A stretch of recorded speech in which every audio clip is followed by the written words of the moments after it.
Good YouTube, Quinn Wade coming to y'all with that instant basketball analysis on Analysis Playground on YouTube, exclusively on there forever. And we're going to talk about how Nikola Jokic and Jamal Murray carried the Denver Nuggets to a 135-129 victory over the Utah Jazz. Denver goes to 47-28 and 23-13 at home. The Jazz go to 21-53, 8-28 on the road. Denver leads the season series 3-0. Basically, they won it because even if they lose, they still be 3-1 against the Jazz. Of course, you want to win it if you can. They play again on the first of next month, and that'd be the last time they play each other until next season, since the Jazz won't be a play-in or a playoff team. Denver 37-26 in the first quarter, but they lost the second quarter 36-25. In the third quarter 43-36. They was trailing going into the fourth quarter, and they had to make a comeback in the fourth quarter just to be able to win it, which they did 37-24. Man, I did not like the Nuggets defense. I thought that they would probably lose this game because the Jazz was getting layup and dunk after dunk without even really trying. And then they also was getting the perimeter shots. Then they just started missing them, and then they stopped being as aggressive, and the Nuggets was able to hit shots, some tough ones too, and they got some things to go their way, and they ended up getting a victory. I mean, this is a team that they should beat. This is a win that they should have got, but they had to go through hell and back to get it. Every Utah Jazz starter ended up scoring in double figures. Kyle Filipowski, he's not really known for his interior scoring, but he went 11-17 from the field. He got nice shot after nice shot, high percentage look after high percentage look. He should only miss 6 shots, and the shots that he really missed was the threes. He went 1-6 from three. That was basically all of his misses, really, besides also going 2-4 from the free throw line. Other than that, he had a good game. He had 8 rebounds, 5 assists, and 1 turnover. He had 3 personal fouls and was a plus 15 and plus minus. Cody Williams, 30 minutes, 24 points. He went 9-14 from the field, 6-7 from the free throw line. He did a really good job of scoring. He did a really good job of attacking. He's taking good looks. He's not really rushing or trying to force anything. He also playing team basketball, keeping the ball moving, looking for his teammates when he sees them with a good look or a nice opportunity, and not really hesitating to finding them. So he finished with 7 assists with only 1 turnover. If you do it that way, it works more times than not, especially if you don't overthink it. He had 2 steals and 3 personal fouls and was a -1 and plus minus. Bryce Cinnabog, he didn't really score that much. He ended up playing 25 minutes, 18 points, and then he also had shot 4 of 8 from the field and 3 of 6 from three and 2 of 2 from the free throw line to get it. Good shot selection, didn't really force or rush anything in this one. He just took his time and was able to move without the basketball, get open, and then he was able to knock down the shots. He did have 6 assists. You're happy to see that because obviously you want the ball to keep moving. You want to find guys for better looks, especially if you don't have one. 4 rebounds, 3 turnovers, and 2 steals. He also had 2 personal fouls, was a +6 and plus minus. Elijah Harkless, 41 minutes. He was taking a lot of shots you would have liked if it went to somebody else based off the percentages. He went 4-16 from the field, 2 of 9 from three. They kept telling him to be aggressive, kept telling him to be confident. Just didn't work out for him at all. And this one, he did have 4 rebounds, 2 assists, 1 turnover, 2 steals, and 2 blocks. The defense was there a little bit. The numbers could be a little misleading based off you seeing them doing something statistically, but throughout the game, they were scoring on him. They was getting the shots that they like against him, and he tried, but doesn't always work out. Did have 3 personal fouls and was a -9 and plus minus. Ace Bailey, I like what he was trying to do. He took the right looks. Like I said, the jump shot got to pan out a little bit better. Sometimes it's looking like, man, he can really be really good because he's taking good looks and he's getting good looks. But then he has nights like this where he goes 1-7 from three. And you're like, man, he couldn't make a three even if it was open. And it can be ups and downs of a season, especially for a rookie that's trying to find themselves and trying to find how it works, and the coach trying to do the same for him. But I'm still encouraged by what he's doing and what I'm seeing. So not mad at anything that he did. Missing wide open shots is bad, but at the same time, you're not guaranteed to make them. He went 7-14 from the field. He had 7 rebounds, 1 assist, 2 turnovers. He also had 1 offensive rebound and had 5 personal fouls and was a -12 and plus minus. He got in a little bit of foul trouble. They was beating him off the dribble. They was testing him, and he didn't come through for him the way that he should have for his teammates. I mean, but at the end of the day, it is what it is. You know, he's just gonna have to look at some tape, look at some footage, and try to grow and improve from what he did on both ends in this particular game. The better teams can try you more. The better team's gonna test you more. So you just gonna have to learn that in the future if this team is gonna turn things around. They got a lot of talent when they're healthy, but they're gonna have to figure out how to play with each other and make some adjustments to the roster in the offseason. Oscar played 12 minutes. He ended up having 9 points. He went 3 or 4 from the field, 3 or 3 from the free throw line. Didn't really have to work too hard for his shots. It was just about catching and making them. He did have 9 boards and 4 offensive rebounds. That helps your offense, obviously, and it helps you as a player if you can get those possessions. He did have 3 assists and 1 turnover, 2 personal fouls, and was a +1 and plus minus. John Concar played 30 minutes. He had 16 points. He went 8 of 10 from the field. He missed his only three, but he didn't really need the 3-point shot in this one, and it ended up working out tremendously for him. He also had 8 rebounds and 3 offensive boards, 2 assists, 1 steal, and 2 blocks. No personal fouling. Was a -4 and plus minus. His attack and his approach to the game worked out for him, and his teammates did a good job of helping him out a little bit throughout the game too. And then Kennedy Chandler, he wanted to get his own shots. He wanted to play within the flow. It can be that way for every player in the league. 16 points as well, but he went 7 to 10 from the field and 2 of 4 from three, and then he went 0 of 2 from the free throw line to get his. He did have 1 rebound and 7 assists, 1 turnover and a steal. He had the most assists on the team, tied with Cody Williams, showing you that this team is playing the game the right way. They're playing, seeing it the right way. You know, it just they have to continue to trust in each other, and they also got to make the open ones, and they also, you know, just got to improve their defense. If they can do those things in the future, this team can be very special. On paper, they looking like they're going in the right direction. Is the only reason why I say that. 2 personal fouls in a -10 and plus minus. And then Biz played 19 minutes. He ended up having 2 rebounds and assists, no turnovers, and 2 steals. The 2 steals ended up being the most off the bench. He had 1 offensive board, 4 personal fouls. That's too many in 19 minutes, but he's a young player, and they're going to try to find a way to see what he can and can't do and try to use it to their advantage. They're pros. That's how it goes. You got to score some way, right? And he was a -16 and plus minus. And then you look at the Denver Nuggets. They ended up playing real good.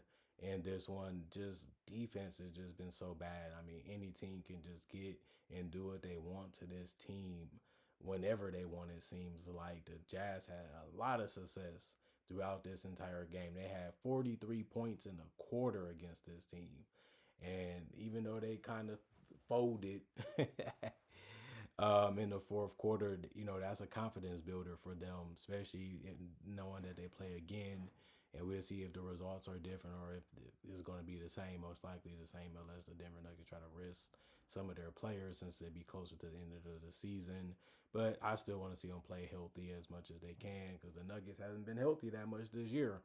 Aaron Gordon, 31 minutes, 17 points, 6 of 12 from the field, 0 of 4 from three, 5 of 6 from the free throw line, 7 rebounds, 1 assist, 1 turnover, 1 block, 2 offensive rebounds, 2 personal fouls, and a +15 and plus minus for him. He didn't really do too much damage on the outside. He did majority of it on the inside. It works. He's athletic. He's fast. He's quick. He's strong.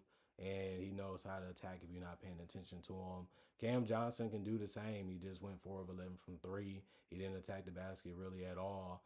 But he was able to make a big three that really helped them get the lead. And then they was able to push the rest over top to be able to get the win. And he just needs to defend, rebound as much as he can, keep the ball moving, and obviously try to be ready to score when they give him the ball or they see him open. He tried to do that. I mean, he had an okay game. He had 4 rebounds, 1 turnover, and a steal. He had 1 offensive rebound, 3 personal fouls, and was a -3 and plus minus. Nikola Jokic, 39 minutes, 33 points. He went 13 to 16 from the field, 2 of 2 from three, 5 of 8 from the free throw line. He was scoring in the paint. He was scoring outside of the paint. He was taking his time. He got rushed a little bit, got attacked a little bit. Everybody trying to get the ball out of Jokic's hands as fast as they can because they know the things that he can do when he has it in his hands the way he wants it. So, of course, you're going to try to force him to overthink. You're going to try to force him to rush. You're going to try to force him to be caught off guard All them things the Jazz did well, but he still had his impact on the game, and it was a dominant one. He also had 15 boards and 12 assists. I mean, you got 7 turnovers from him, but he only missed 3 shots. He only missed a couple of free throws, and everything else was just amazing from him. Like Jokic can really do some great things on the offensive end, but defensively, they had no protection in that paint, and if you're going to play it that way, you're going to struggle to beat the better teams. If they find a way to get the other shots to fall, they can always say we can get to the paint when we want to, and we can also use that to find other guys. Whether if they want to cut or they want to be open. So since they're giving you both the paint and the three, you just have to knock it down a couple from each to keep the Denver Nuggets behind. The problem is they do such good scoring that they can stay with you and still have a chance to beat you. That's just how it is going against this team. One steal for Jokic, 4 offensive rebounds, no personal fouls, and a plus 13 and plus minus. Jamal Murray, 39 minutes. He had 31 points. He went 9 of 18 from the field, 5 of 9 from three, 8 of 8 from the free throw line. He had 6 rebounds and 14 assists. So he had a double double. They using them more. They need them more. Like I said, we got our bench deeper, but they play around you and Jokic. So you need to step your game up, and Jokic needs to step his game up, so that way they can have an easier and a better game around y'all. And that's just how the team is built. That's how the team function. It's hard to stop either one of them when they're on the A game. But at the end of the day, like I said, if they're not going to play great defense or elite defense, teams in the NBA can hang around, and that means they have a chance to win. But other than that, Jamal Murray had a fantastic game of scoring and finding teammates, whether they was cutting or just getting open or even just pushing the ball ahead. You know, that's a really good game from him.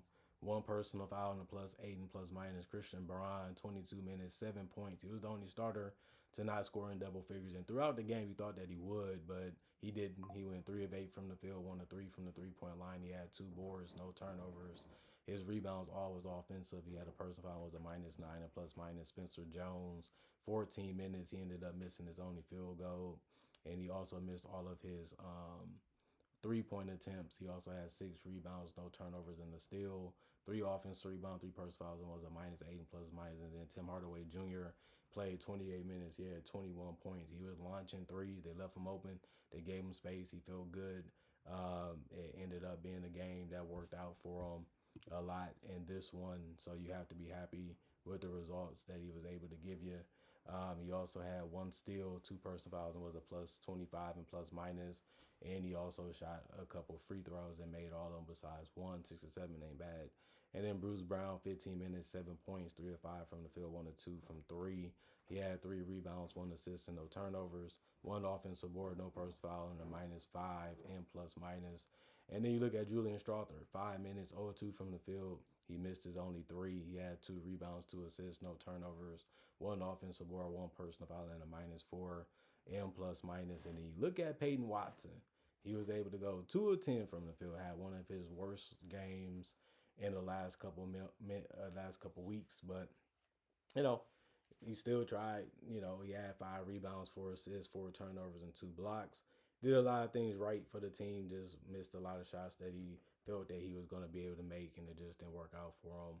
He had 1 offensive board, 4 personal fouls, and was a -2 and plus minus. And you look at the Jazz and the Nuggets comparison wise, the Nuggets shot 47% from the field, and both teams took 95 field goals, but the Jazz shot 56% from the field. The problem was the Jazz shot 27% from three, and the Nuggets was able to shoot 40, and a lot of the dagger shots started to go from three with Cam Johnson, Jamal Murray, and them hit big threes, and the Jazz just couldn't answer back, and that's how they ended up getting back in the game and ended up being able to close it.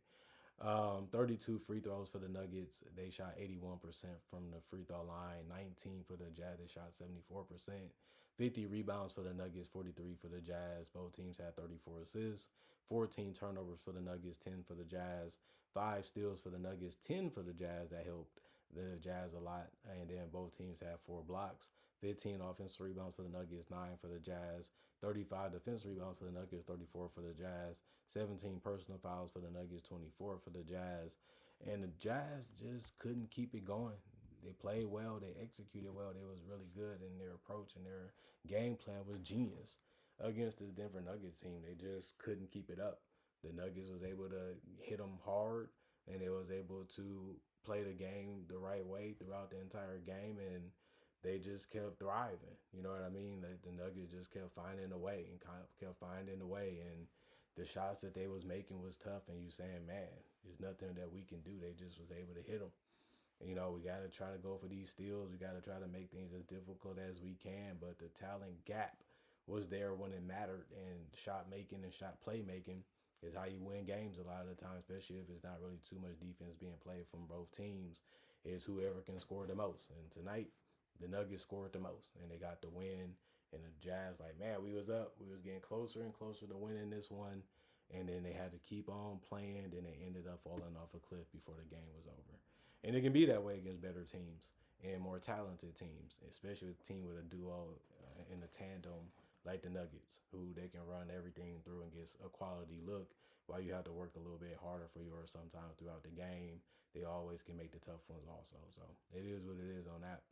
Comment, like, subscribe, share. Hit that notification bell to get that analysis when it first come out. Y'all stay blessed up. Y'all stay good. Peace. And I'll see y'all later today, hopefully with more analysis.